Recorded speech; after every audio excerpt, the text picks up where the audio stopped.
بسم اللہ الحمدللہ والصلاۃ والسلام علی رسول اللہ۔ محترم ناظرین و سامعین، دینی تعلیمات کے ایک نئے سلسلے کے ساتھ ہم آج آپ کے روبرو ہیں، اور یہ موضوع کبائر کے تعلق سے ہے،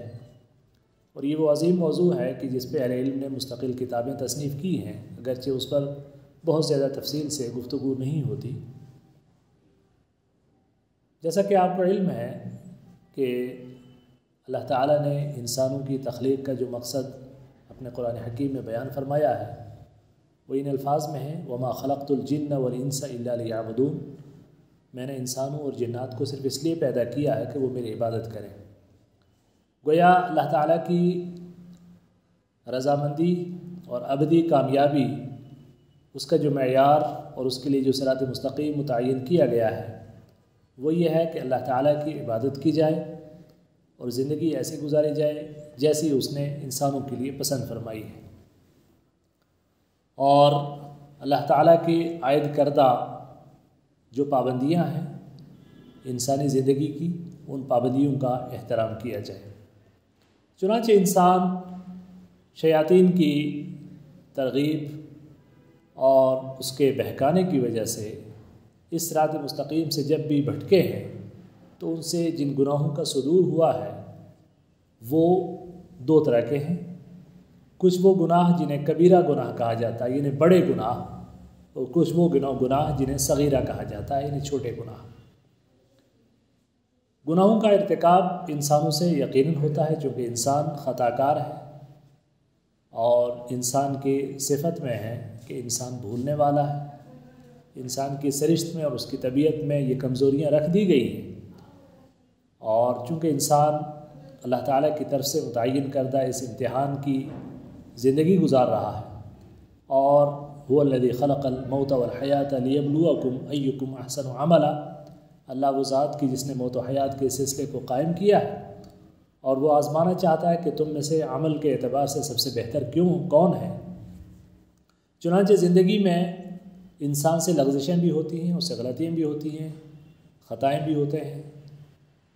کل بنی آدم خطاء وخیر الخطائین التوابون، تمام بنی آدم خطا کار ہیں، اور سب سے بہتر خطا کار وہ ہیں کہ جو توبہ کرنے والے ہیں۔ لیکن وہ خطائیں، وہ سیئات، وہ گناہ کچھ ایسے ہوتے ہیں، ان کی نوعیت کچھ ایسی ہوتی ہے کہ جو سنگین جرائم ہوتے ہیں، اور ان سنگین جرائم کے سلسلے میں اللہ تعالیٰ کا قانون تعزیر حرکت میں آتا ہے، اور وہ تعزیر دنیا میں حد لگنے کی صورت میں، آخرت میں عذاب کی صورت میں، یا جناب محمد رسول اللہ صلی اللہ علیہ وسلم کی طرف سے لعنت کی صورت میں، اور اللہ تعالیٰ کی طرف سے لعنت کی صورت میں ظاہر ہوتا ہے۔ چنانچہ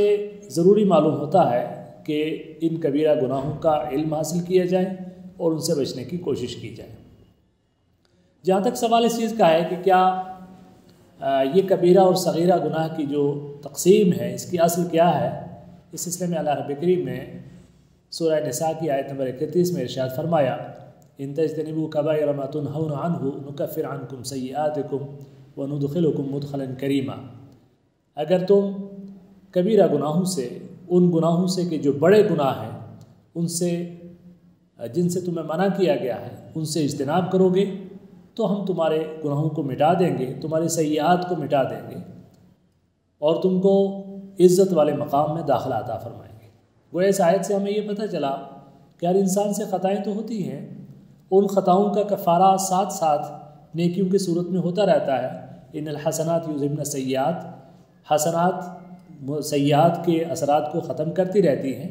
لیکن کبائر جو ہیں، جو بڑے گناہ ہیں، ان سے اجتناب ضروری ہے۔ دوسری جگہ سورہ نجم کی آیت نمبر 32 میں اللہ رب کریم نے ارشاد فرمایا، والذین یجتنبون کبائر الاسم والفواحش الا اللمم والفواحش واذا ما غضبوا هم یغفرون، کہ وہ لوگ کہ جو کبیرہ گناہوں سے بچتے ہیں اور فواحش سے بچتے ہیں، اور جب کبھی وہ کسی پہ غضبناک ہوں تو اسے بخش دیا کرتے ہیں۔ تو یہاں پر اس آیت کے اندر بھی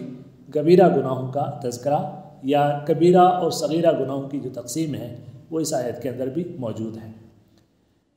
اسی طریقے سے صحیح مسلم میں آیت نمبر 233 حدیث نمبر 233 میں نبی کریم جناب محمد رسول اللہ صلی اللہ علیہ وسلم نے ارشاد فرمایا،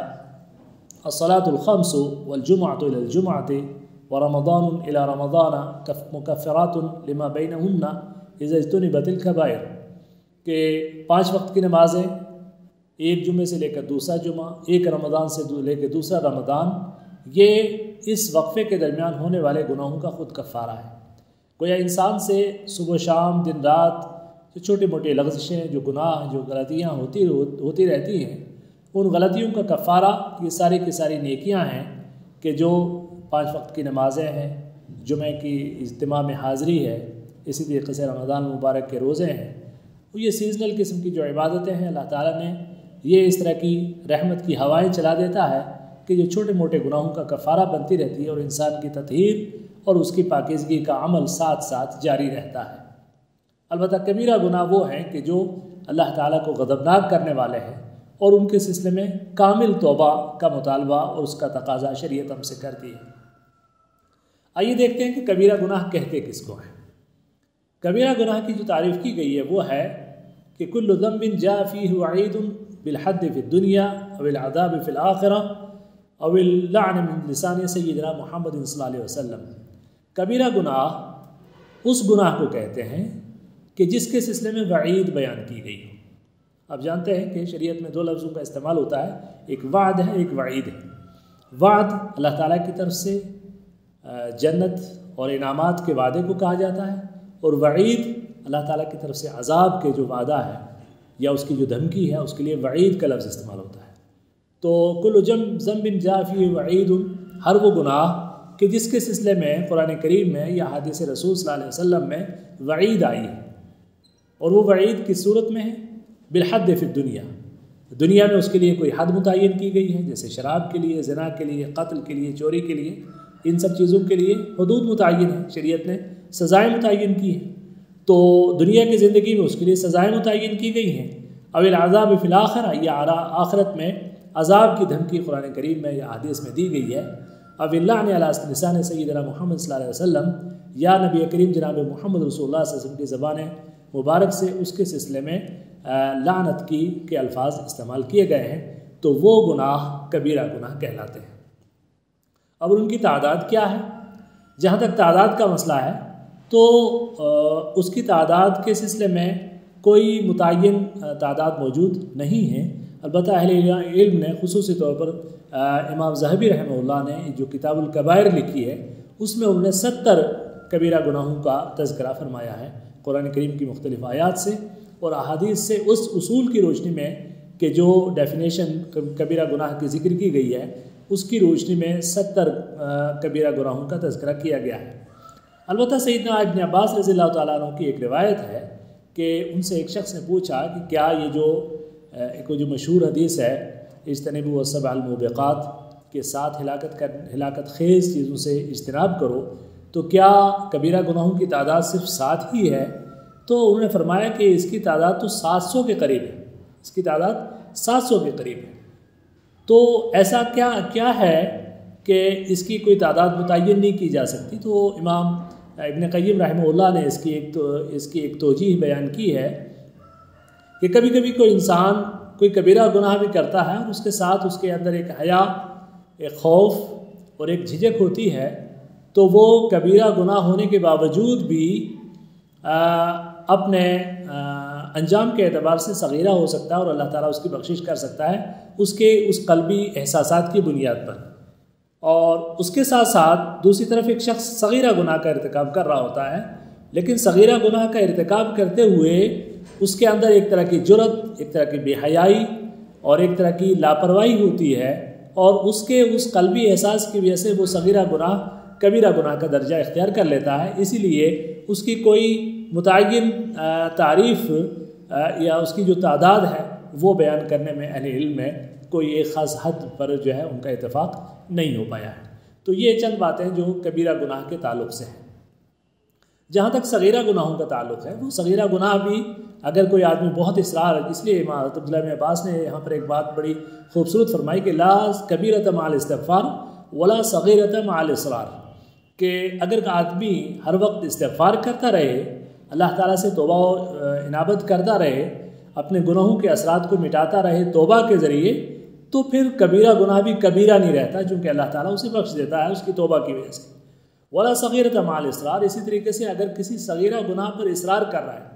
وہ کہتا ہے جی یہ صغیرہ گناہ ہے، میں اس کی کوئی پرواہ نہیں کرتا، اور وہ بار بار کرتا ہے، تو وہ اصرار کی وجہ سے، بار بار کرنے کی وجہ سے، اس جرأت کی وجہ سے وہ صغیرہ گناہ کبیرہ بن جاتا ہے۔ اور اس میں اس سلسلے کے آخر میں حضرت سہل بن سعد الساعدی رضی اللہ تعالی عنہ کی ایک حدیث اس باب میں آپ کے سامنے پیش کرتا ہوں کہ حضرت سہل بن سعد الساعدی رضی اللہ تعالیٰ عنہ فرماتے ہیں کہ نبی کریم جناب محمد رسول اللہ صلی اللہ علیہ وسلم نے ارشاد فرمایا، ایاکم ومحقرات الذنوب، گناہوں کو چھوٹا سمجھنے سے بچو، گناہوں کو چھوٹا سمجھنے سے بچو، فإنما مثل محقرات الذنوب كمثل قوم نزلوا بطن واد فجاء ذا بعود وجاء ذا بعود، کہ اس کی مثال ایسے ہے کہ جیسے کچھ لوگ کسی وادی میں اترے اور انہوں نے کھانا پکانے کے لیے لکڑیاں جمع کرنی شروع کی، اور ایک شخص لکڑی لے آیا، ایک بھی لکڑی لے آیا، دوسرا بھی لے آیا اور تیسرا بھی لے آیا، حتی حملوا ما انضجوا به خبزهم، یہاں تک کہ انہوں نے اتنی لکڑیاں جمع کر لی کہ جس سے وہ اپنی روٹی پکا سکتے ہیں۔ وَإِنَّ مُحَقِّرَاتُ الذُّنُوبِ مَتَى يُؤْخَذُ بِهَا صَاحِبُهَا تُهْلِكُهُ، اور جب بھی آدمی ان چھوٹی گناہوں کو ہلکا سمجھ کر کرنے لگ جائے تو وہ گناہ اس کو ہلاکت کی طرف لے جاتے ہیں۔ تو گویا رسول کریم صلی اللہ علیہ وسلم نے اس کے لیے مثال یوں دی کہ جیسے تھوڑی تھوڑی لکڑیاں جمع کر کے